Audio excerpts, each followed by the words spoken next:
excited. It's so excited to have Lila here. I'm Scott Edward Anderson. I live on West Alford Road on a beaver pond. And I'm obsessed with beavers, as my wife Samantha and my son Jasper can attest. And so this book is one of many. I also have Becky's book. Becky's here from Mass Audubon. And one of many that I have, but this one is so comprehensive and really shows the breadth of people who are involved and engaged with beavers and interested in beavers of every stripe. So it's really, really fascinating book. It's now out in paperback. It just hit the New York Times bestseller list at number 12. So maybe tonight, if you want to buy a copy and get it signed, we can bump it up into the top 10. That would be awesome. Go Beavers! Go Beavers!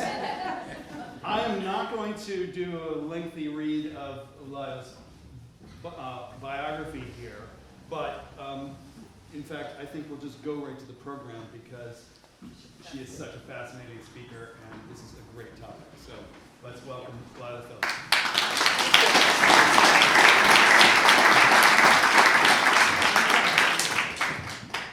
Thank you so much. Can everyone hear me okay? If I drop this, and I tend to be soft-spoken, would someone in the back please signal? That would be so helpful to me. Great. That means you can hear me, right? Yes. Okay, great. We're not shy here. Good. Just move, whatever. So, first of all, thank you so much for coming out. This means a great deal to me. This is a very special place. And I actually grew up on a farm, on and off a farm in the Hudson Valley, just not far outside of Hudson. And in many ways, it's where this book started, because one of the great gifts of growing up on a farm is that you're often hot and bored, and we would end up in the pond. So I spent a lot of my childhood when I wasn't on a horse and I wasn't pruning apple trees or doing chores, swimming around, trying to catch frogs. And I think they're a lot like beavers. They were kind of a prequel, maybe, to Beaverland, because frogs, like beavers, are these kind of mysterious creatures that they can be on land with us for a while, but then they go into their water world. And maybe that's why kids have always loved them. But anyway, I discovered beavers one day by accident. I was taking a walk with my dog, and she froze in her tracks, and we heard this bang. I literally thought a gun had gone off. I had no idea what was going on. And then I looked where my dog was signaling, and this previously kind of marshy area that was kind of, I walked by and thought nothing of, I realized was full of water. And then there was another bang, and I saw this brown head swimming back and forth, and that was a beaver, and I was hooked. And I started watching the transformation of this area, and it was one of the most incredible things I had ever seen. And I am an animal lover, and I spend a lot of time in the woods, and I've grown up working with horses and dogs, and this beaver and this transformation of this wetland was just really remarkable. And I reflect on it now, and I think it was really a moment of real awe. It just stopped me in my tracks. And it would take me 6 years of research to figure out what was going on. And one question led to another question. I became completely fascinated by beavers. The research and writing of this book was so much fun, and I really had such an amazing journey writing the book. I want to talk to you a little bit about that, but mostly I want to talk to you about beavers. So let's go to the first slide. And I have to say, normally I do the slides myself, but because I'm kind of trying to hold this, and there's a clicker, Scott's going to help me out. So we're just kind of trying to figure this out for you. But here we have a picture of a beaver, and you can see the animal itself and why they are so wonderfully weird.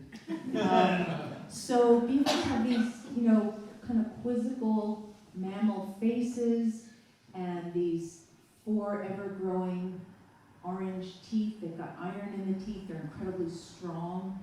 And then they come down. They have these pear-shaped bodies. They've got these incredibly nimble front paws. We'll talk about those later. What they can do with those paws is incredible.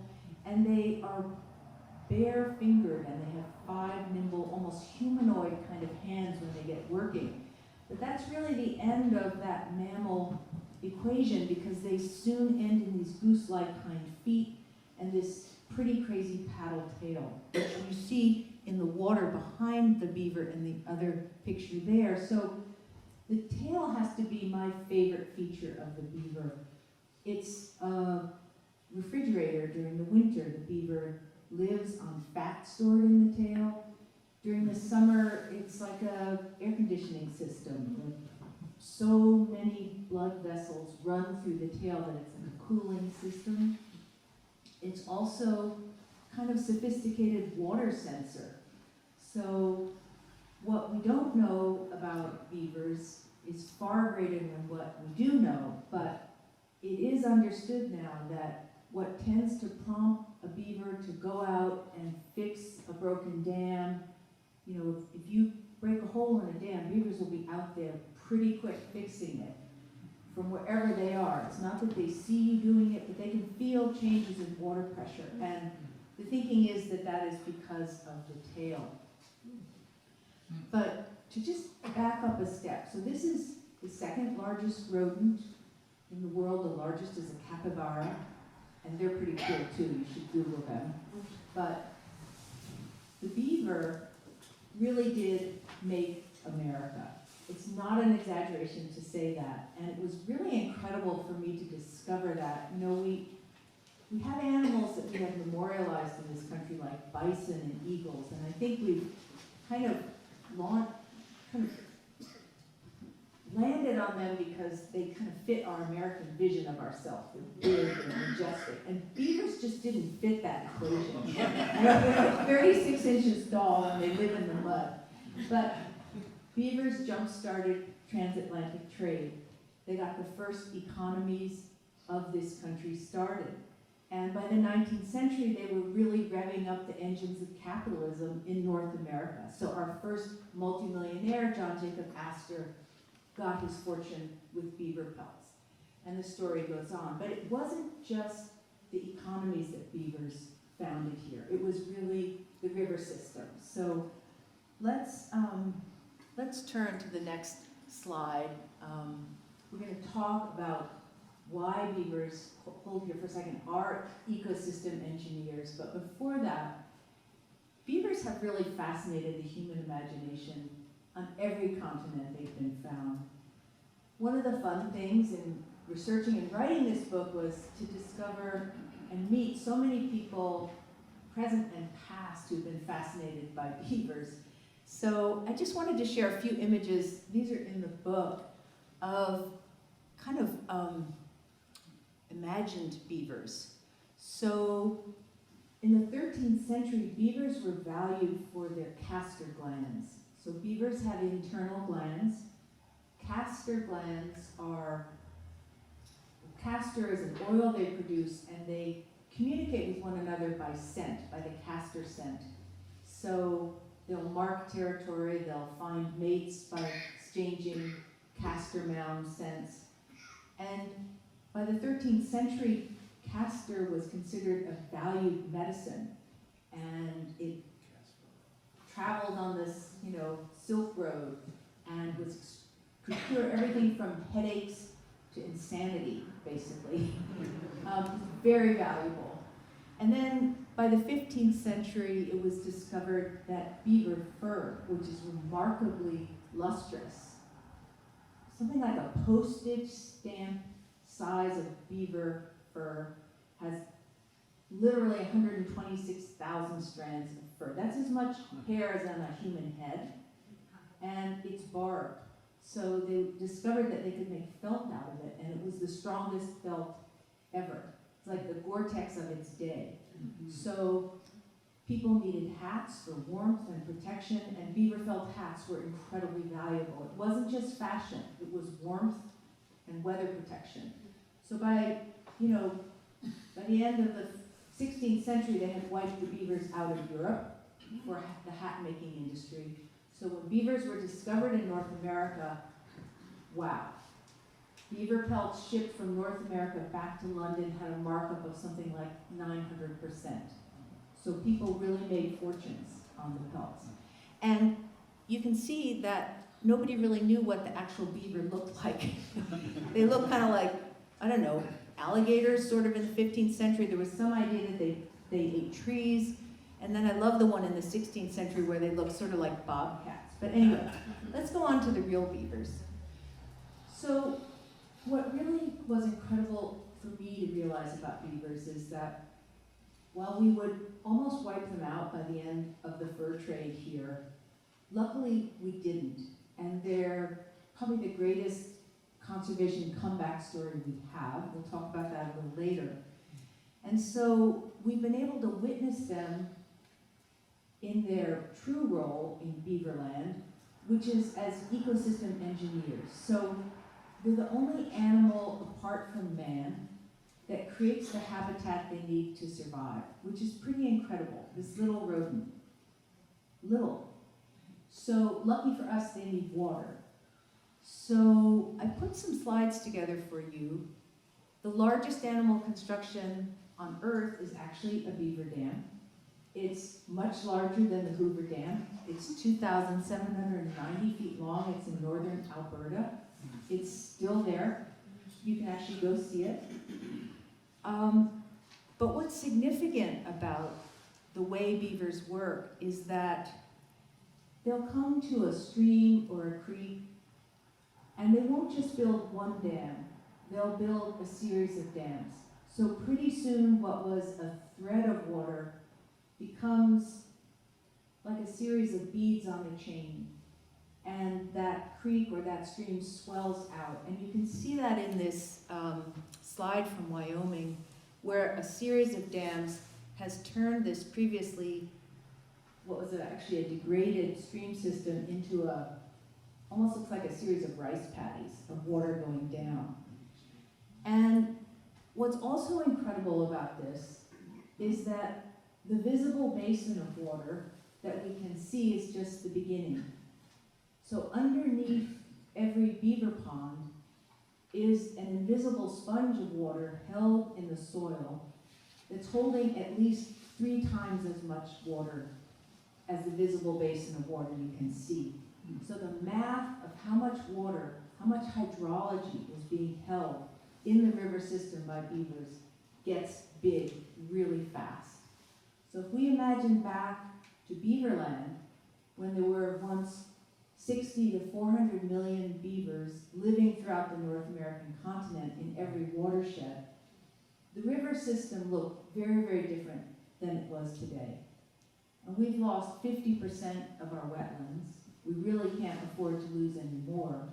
But everywhere that we have beavers, like in this slide, we have a tremendous amount of hydraulic function coming back. It's just remarkable. So when you pass that little beaver pond, woodland beaver pond here in your community, just imagine that sponge underneath. Because that sponge underneath is holding water for the river system for when the drought comes. And it's also there for when we get these scalding rain events to soak up the rain that would otherwise scour through the stream system and wash everything out. So it's kind of counterintuitive, but it's like a multi-purpose tool.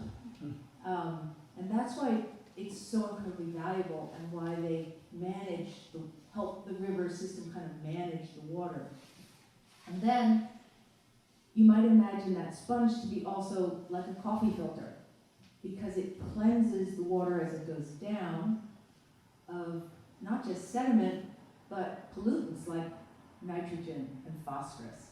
So this has been studied repeatedly, and I go into this in the book by really study after study. But we'll go on. I want to talk a little bit about people I met in the book, some present and some past. Lewis Henry Morgan was an early industrialist, and he fell in love with beavers too. And he wrote The American Beaver and his works in 1868.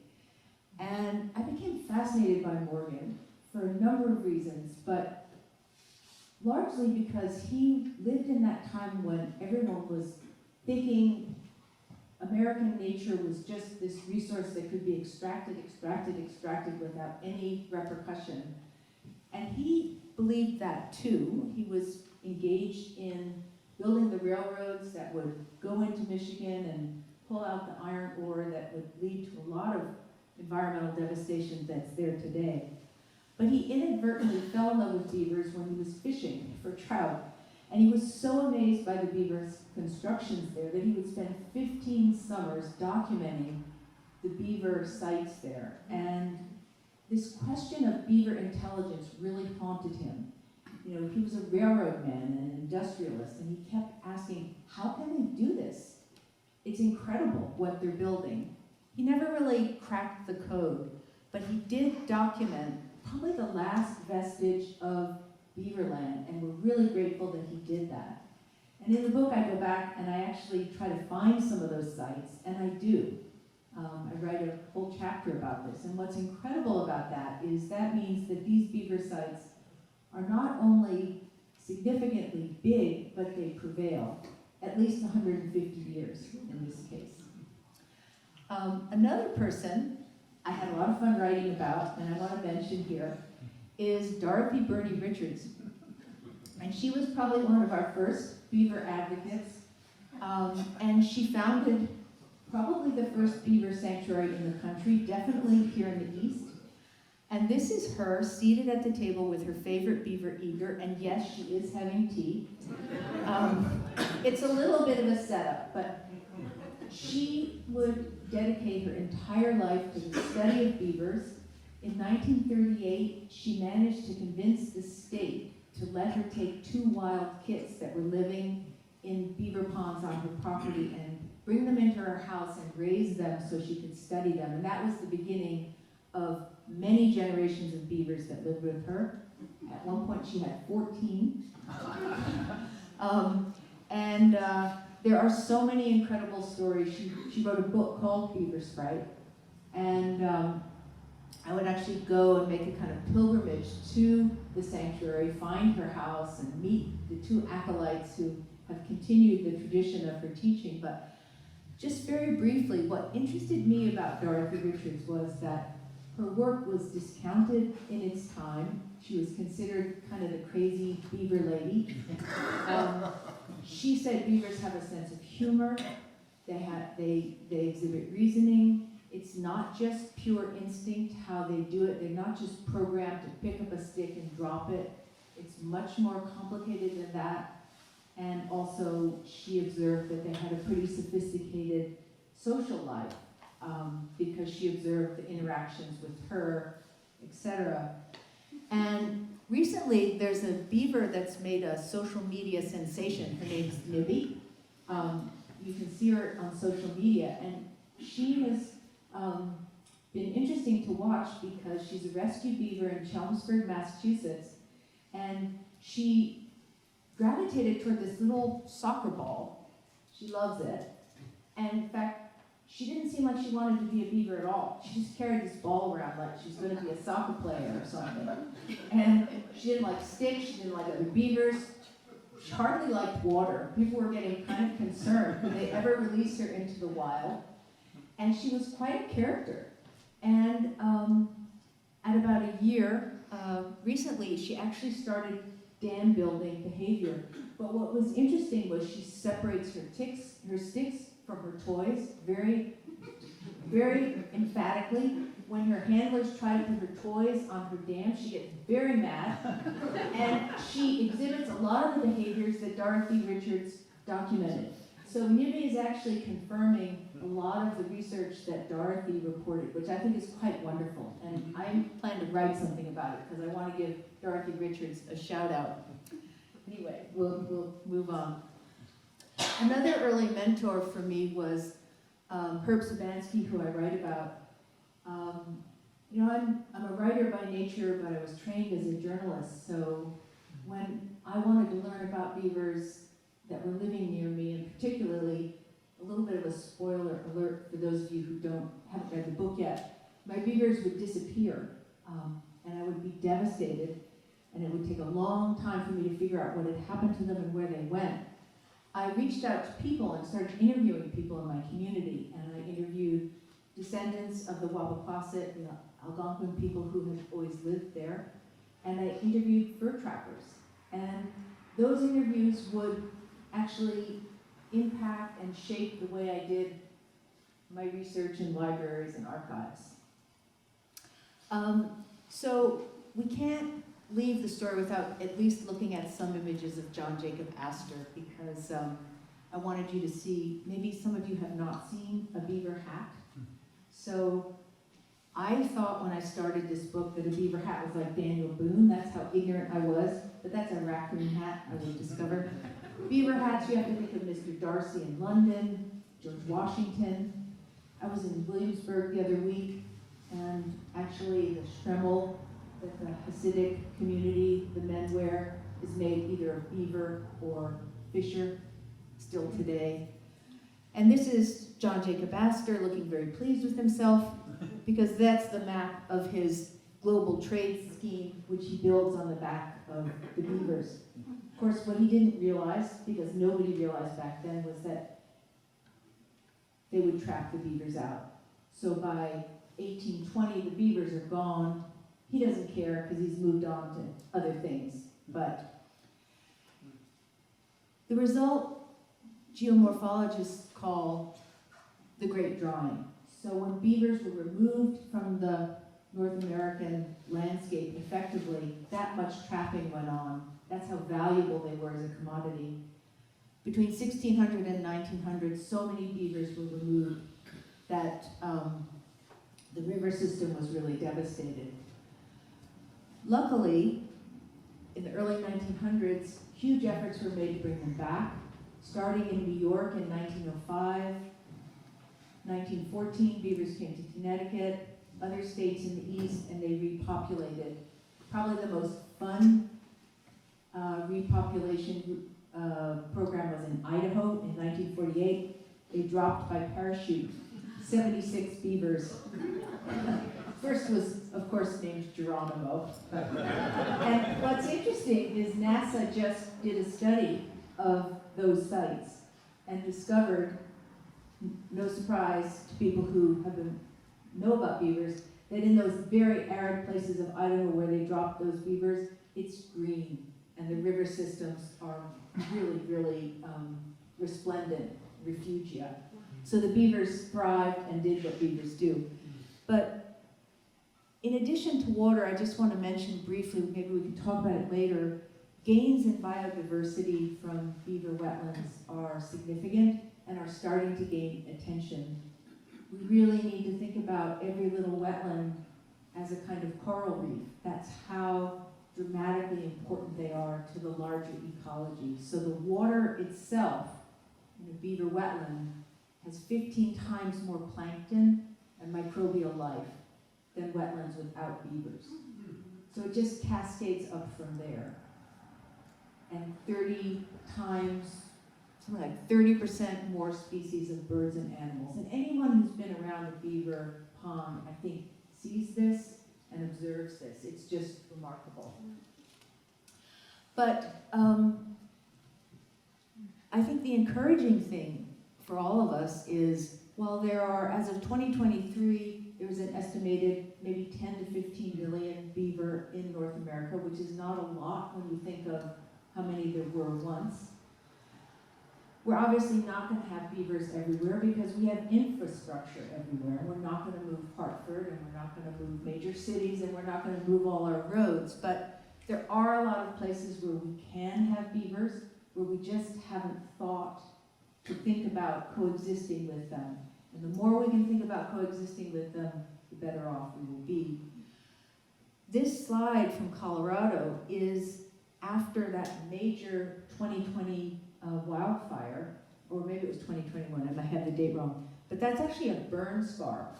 And when they went in with drones to photograph, they would discover that where there were beavers, like right here, there were incredible pockets of green.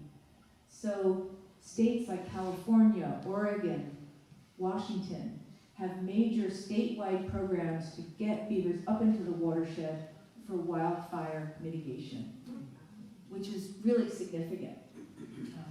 So Probably the highest density of beavers in North America today is in Voyageurs National Park, which is a stunning park in Minnesota, established in 1976. So that slide on the left is actually a population census. They do it every year. And those dots are all beaver lodges. So if you just think the entire continent, every watershed once would have been filled with beaver to that extent. And you can see here the magnitude of why they're called ecosystem engineers. This is a beaver work landscape where they have really created this vast corridor from one lake to the other. And that photograph was taken from a plane piloted by a beaver trapper who now spends he doesn't trap beaver anymore, but he spends his life taking people to show them the beaver sites. And it's an example of how I think quite a number of fur trappers have become kind of citizen scientists, really grasped this point that a live beaver is much more valuable than a pelt.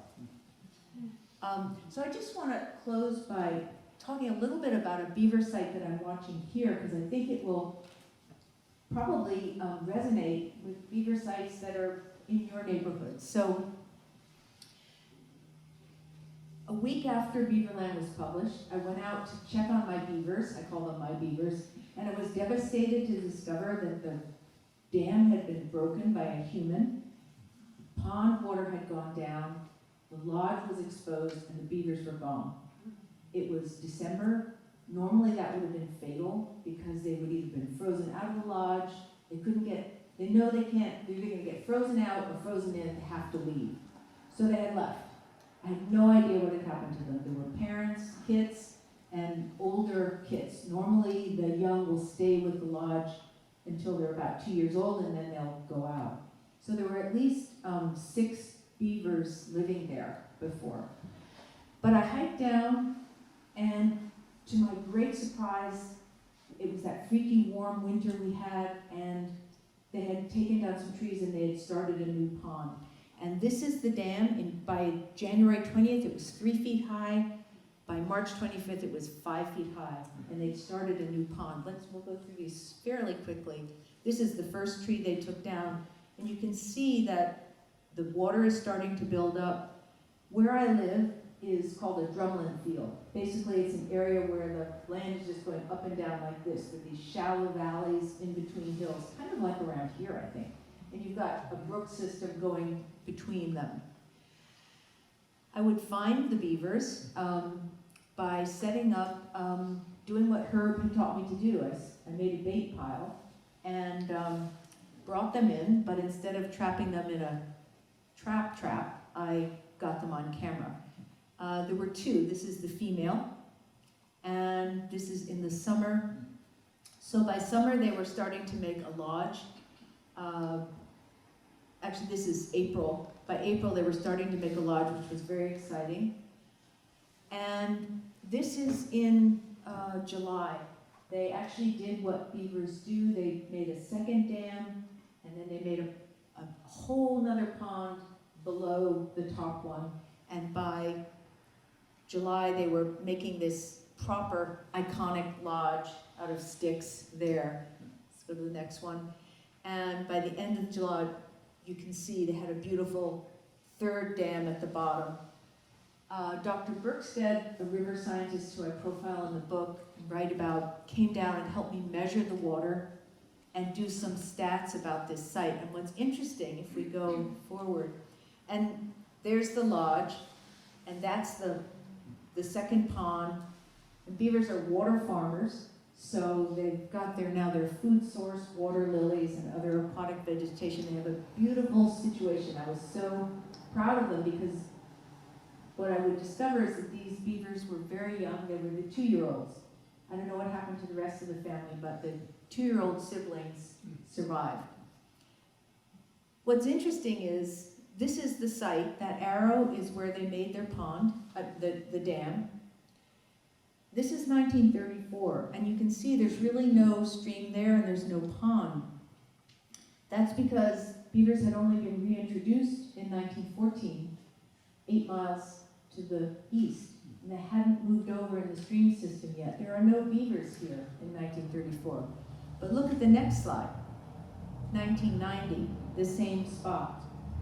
There are beavers here. They've moved into the stream system. That whole raggedy edge along there is sign of a beaver pond. If you could see this slide a little better, let's go back one, you'd see the canals. And that kind of square pond is because the farmer capitalized on the water and built a berm in 1930. And down below, the beavers have made a major pond, and there's actually a lodge.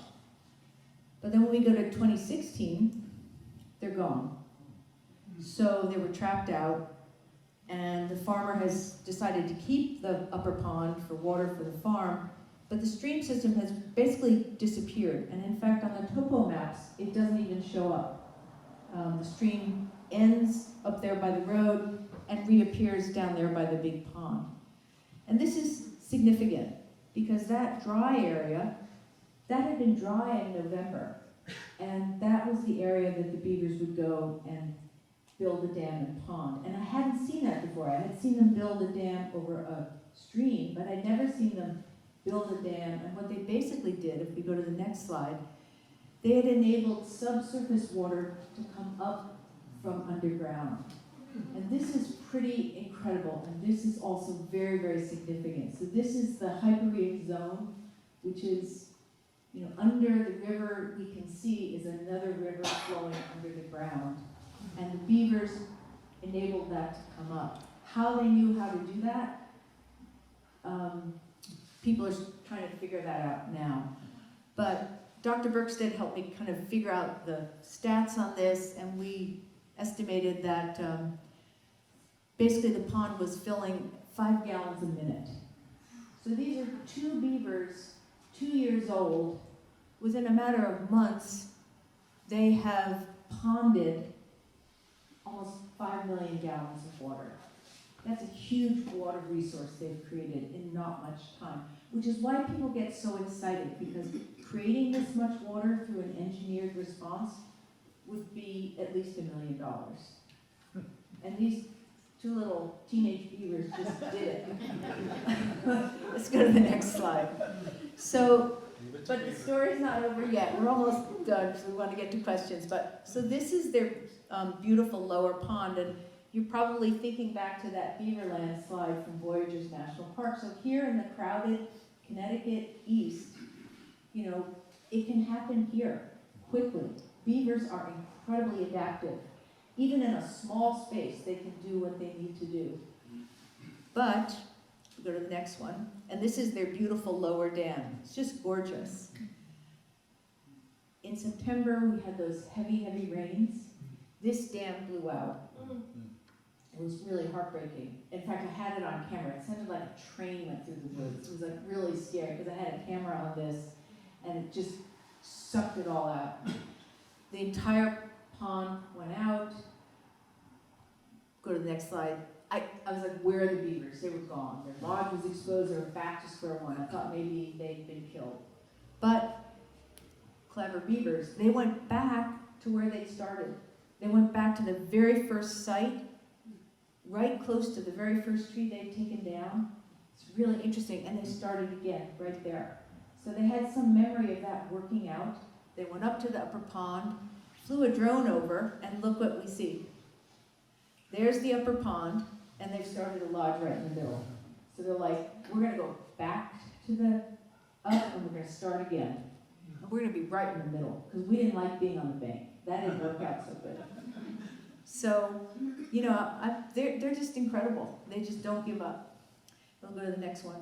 And this is the pond from above, and you can see how much water has filled that area. And remember, that was completely dry. And there's their little lodge emerging. So, let me just go to the next one. I put a couple in here because this, I realized that when I finished writing Beaverland, I thought, well, I'm done with beavers, but apparently beavers are not done with me. So I've sort of become this kind of citizen scientist, I realized, studying beavers, sending the information to people because we don't have enough information about beavers. and there's not enough funded research. So I encourage all of you who have beaver sites to take seriously monitoring them and sharing that information because it's valuable. I've been sending my observations to places like the Beaver Institute and to places that are studying beavers, and the response has been, oh, that's interesting. We hadn't observed that yet, but it's just because beavers have been so understudied.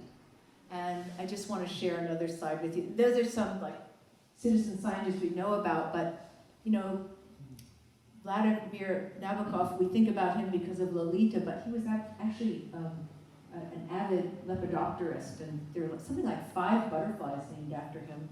And then of course there's wonderful Jane Goodall, who was untrained when she went out and made some of her most important observations, and then she came back and was trained. And Leakey sent her out untrained, I think on purpose. She talked about this, and then she came back. But this is Dorothy, and I think wanted to share some pictures of her. So here she is graduating high school. She never had the opportunity to go to college. Those are the 2 beaver kits she got in 1938. And then here she is. The rest is history. So, got a little crazy. But I really think a lot about Jane Goodall's comment that you can't get through a single day without having an impact on the world around you. Because I think the natural world really needs us right now. And I also think that opportunities like this to talk about what's going on, to talk about beavers, to talk about climate change and the role they have to play as this new kind of North American climate change action plan, helping us with our water problems, is so valuable. So thank you. And maybe we can take questions.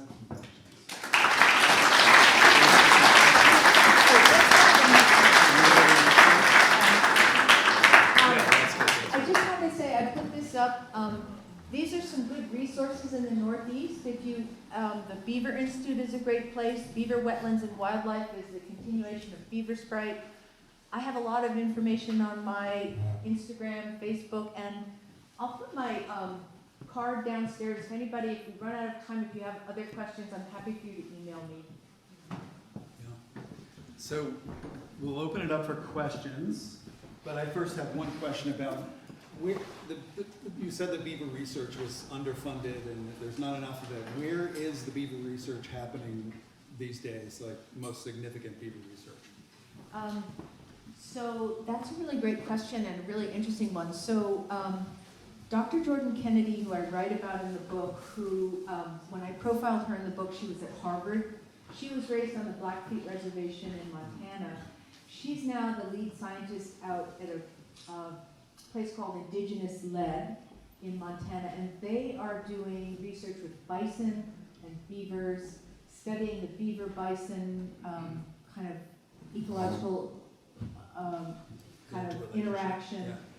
And in California, the state has a beaver working group and just translocated beaver back for the first time in 75 years to the upper watershed, and it's gone to the Mountain Maidu lands and the Tulalip tribe in Washington State. So indigenous communities are really leading the way of bringing beaver back out west. But I think in this country, it's really kind of, Utah is a center. It's really, there's no center. Norway is actually an interesting place where a lot of actually funded research is happening in a university base, and Helsinki. Wow. Okay. Questions from the audience? You'll have to speak louder. Yeah. Tell me this is true. The mama kind of runs the show and has, the kids for 2 years and then kicks them out. And then they build the dam down the road. And then they have a family and kind of hierarchical. Yeah, that's a really good question. So, I mean, the thinking, I think, was that it was almost a little bit matriarchal, where the female beaver was in charge of the kids mostly, and then at 2 years old, the kids would leave and find a new pond and start a new ponding empire, somewhere else. But it seems to be more complicated than that, which I think is the case with most animals. I mean, we're really, I think, at a threshold now. We know octopi dream, we know dogs are much more complicated than we ever thought. So there have been many, many instances where researchers have been studying lodges and the 2-year-olds will leave and then they'll come back. And they don't know why they come back. Did they not like their mate? Did their mate die? They just want to come home? Are they like bungee kids? I don't know. But they come back and they are accepted back and they become kind of like aunties and uncles and babysit the kids for years. So there seems to be this very elastic sense of kinship and family that is not sort of like, I birthed you, now get lost. You know, it's interesting, it's much more complex, but that is the pattern, but there's a lot of deviations. And the other thing is that the males will go out and look for a new pond and sort of tend to be the ones who will go out and look for if there needs to be new territory. But it's the female that actually guards like monitors the dam each evening. So it's interesting. Both parents take care of the kids. So that's the other thing. I think because the sex glands are internal, they couldn't really tell which was a male and a female until they started marking them more recently. With tags or something. Yeah. To identify them. Yeah, but great question. Question here? We have a lot of beavers in this region, and we have a pond, and you know, we have a single beaver come through or a pair come through, stay for a while. There's probably not enough food, and they move on. How do they follow the streams to find the next place to stop, or do they go overland at times? And how far is it known that they travel from where their original spot was to where they finally end up? Can they go 10 miles, 20 miles, you know? Yeah, well, those are really, really important working questions that people are interested in and asking right now because people don't know. In Alaska, beavers are actually, because of the warming climate, they're moving into areas of Alaska, which is actually concerning because they're actually, you know, doing their ponding up there, which is actually bringing more water, but that's not the, you know, they're just part of the whole warming trend up there. But they have been actually videotaped climbing cliffs to get over the other side to water. So nobody ever thought that beavers were like climbers. They're doing that. In some instances, they have been documented going many, many miles. So in Voyageurs National Park, just this year, they actually did a project where they're tagging the beavers and chipping them to try to answer that question, how far are they going when they leave the park? Because people want to get an idea. So nobody really knows. Nobody really knows. But they seem to do what needs to be done. How do they know where to build the dam? In your book you said something that they sense a certain flow of water. Yeah. Where do they sense it and how do they determine at what point on a stream to build the dam? Well, again, those are like really, really the questions. How do they do what they do? And I think we don't really know. But I think Dr. Jordan Kennedy is starting to crack the code. And she thinks about beavers a little bit differently. So out in Montana, she observed that beavers were building when the flow rate of the streams was exactly 250 liters per second. Not before, not after, and that's pretty exact. So how did they know that the current was that rate? The theory is that they're the tail, that the sensitivity of the tail enables them to figure that out. Previously, people thought that beavers built to the sound of running water, but that might be true, but it doesn't answer the question fully because they don't try to dam up, you know, the Connecticut River or Niagara Falls. If that were true, then the louder the sound, the more they would dam, and they just don't do that. They just they know that's not gonna work out. Right. So, but I was at a conference this November, and had a conversation with Dr. Kennedy, and she was saying that she actually believes that the canal building behavior is critical to beavers. You know, they will build dams, but also canals, especially out in the arid west, but also here in the east. You'll see little canals going into the woods. These are so that they can get into the woods to get more material and carry the material back to the pond. And she actually thinks that it's one of the ways that beavers communicate through generations. So the beavers that I was watching, how did they know that there was water underneath? It might be her, I was talking to her about it, she said, go and look and see if there are any canals, vestiges of canals. And sure enough, there were. And so it's possible that the beavers saw those like vestiges of canals and said, oh, there was a beaver pond here once. We'll build a dam here. Because her point is, and this is why it's so interesting, like she kind of thinks like a beaver. And she said, a beaver's 36 inches tall, they can't see the landscape. They can only see way down here. So what can a beaver see?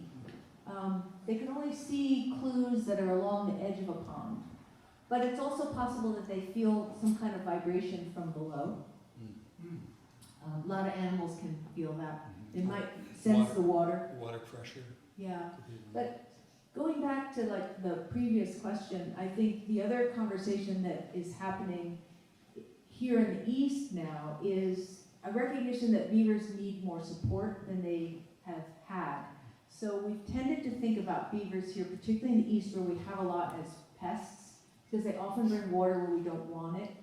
And not only are there more sophisticated coexistence strategies that we can, utilize, and the Beaver Institute is a great place if you have beavers that are causing a problem. They're a great source of information and help. There are actually grants for landowners now for coexistence strategies like pond levelers, ways to protect trees. Because, beavers are gonna bring water to low-lying areas. And if we have a soccer field there or a septic there, they're not gonna quit, right? They're just gonna come back because that's where the river wants to be. And rivers are part of the healthy river ecology. We need to kind of think about it that way. Like, we are living where the river is supposed to be. We built our stuff there. We're not gonna move it, but the beavers are gonna come try to help the river get back to where it's supposed to be. And that's not gonna work out. So sometimes maybe we can think about moving our trail or building a bridge, or maybe we wanna move the soccer field up because we need that biodiversity. We're gonna have to start thinking differently. But meanwhile, if you want beavers in your neighborhood, they need food. There's not enough food, so plant fast-growing willows, get some cattails growing in your pond, get some water lily bulbs. That'll also keep them from eating your landscaping. There's been a lot of effort, especially lately, where there's been the taking down of man-made dams.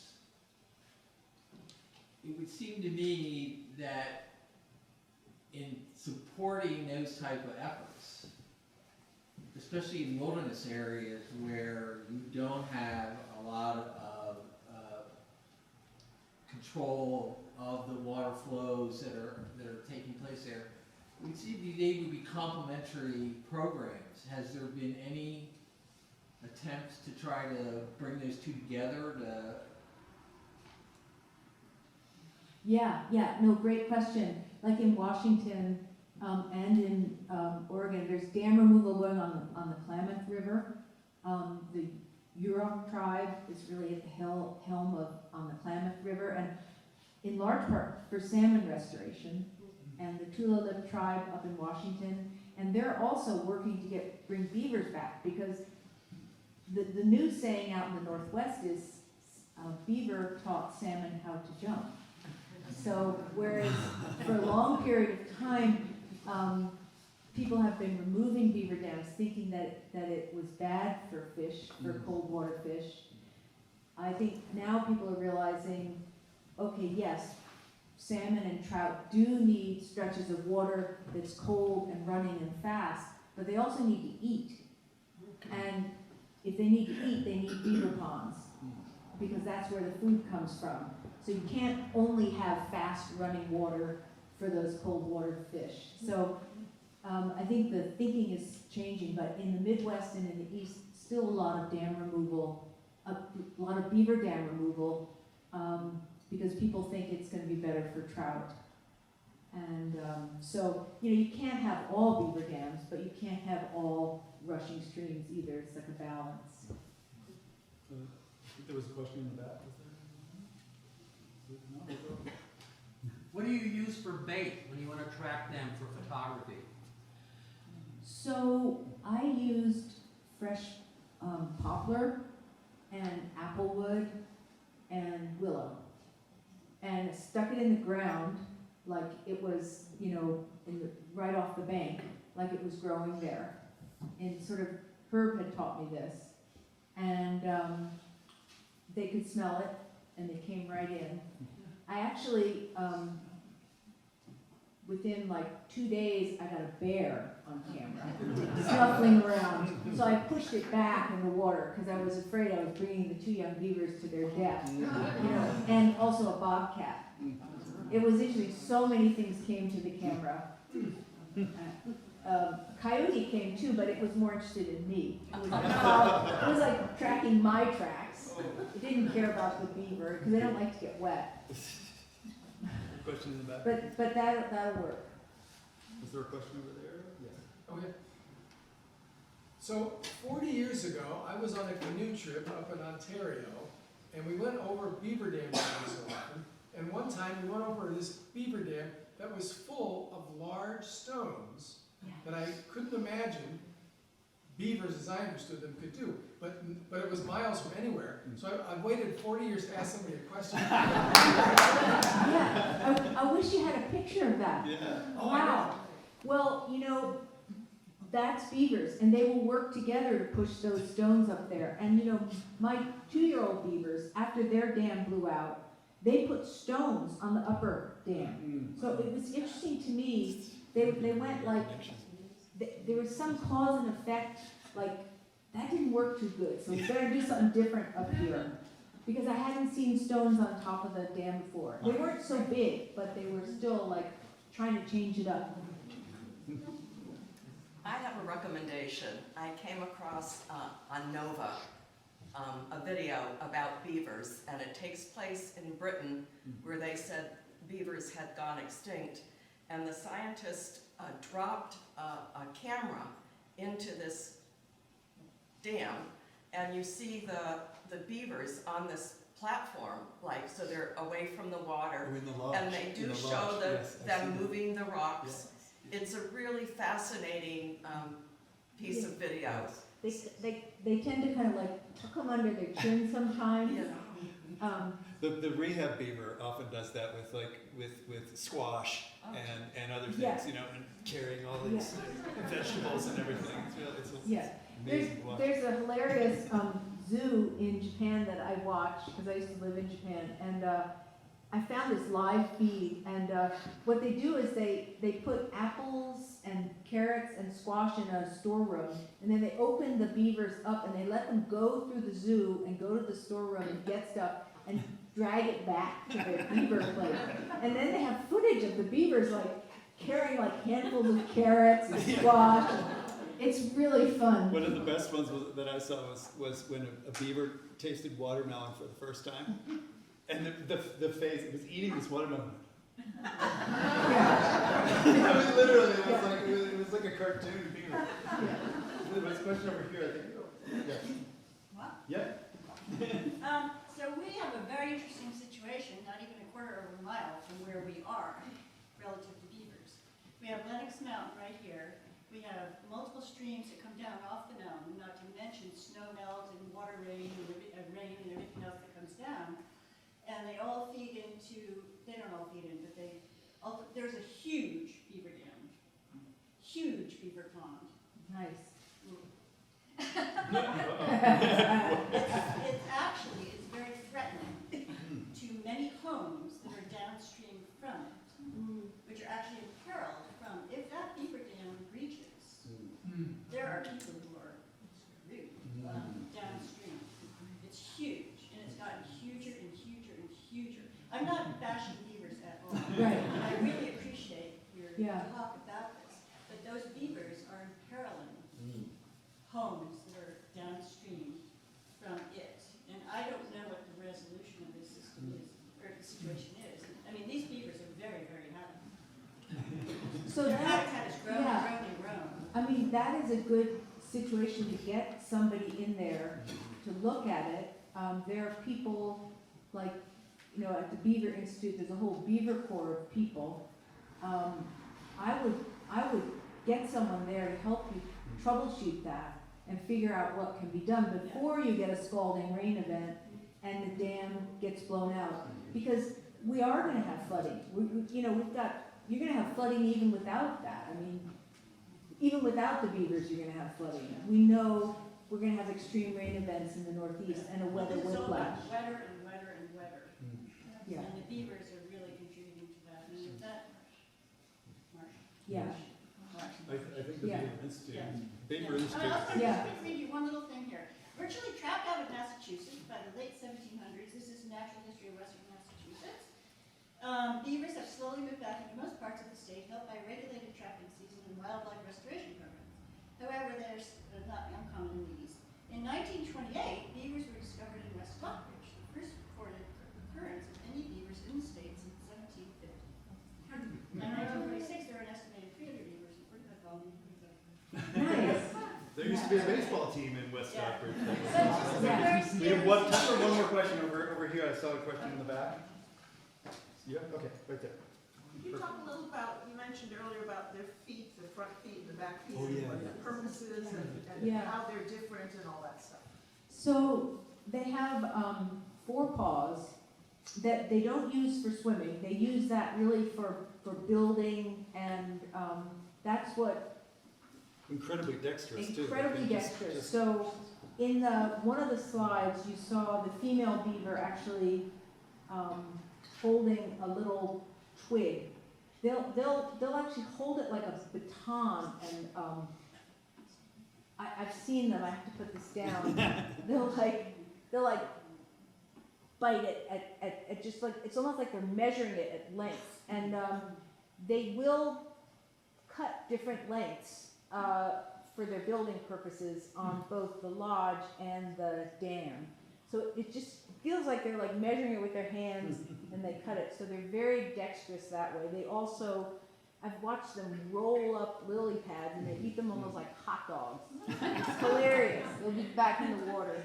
So they're very, very dexterous with that. But the back feet are, when they're spread out, they're usually bigger than their head in a mature beaver. So they're really large, and that's their swimming power. So I had one of the beavers in my site ended up, probably the beavers were trapped out, illegally poached, because it was a land trust site. And by the time I found the last beaver, it only had one back leg. So I think it had lost its back leg, but it had lived for a good long time with one leg. That's how powerful, they are. So they're kind of like platypuses in a way. But it's interesting because they evolved, there's no genetic DNA correlation that is known between platypuses and beavers. They just seem both to be animals that are like this mishmash of different other animals. They're kind of wonderful that way. Animals designed by committee. Yeah. So then we're gonna wrap it up because I want to have an opportunity to buy books and have Leila sign them for it downstairs. Yeah, we can Get continue Eric the to brought books conversation. over, and we can Yeah. continue the conversation down there while she's signing books. Yeah, thank And you one so other much. thing I want to mention, this is going to be part of a series, and the next one is March 15th. We'll have Ben Nickley from the Berkshire Bird Observatory, and he's going to talk about the bird banding that he and his colleagues are doing at Jugget. So that's March 15th, Friday, March 15th. Thank you all for coming. Yeah.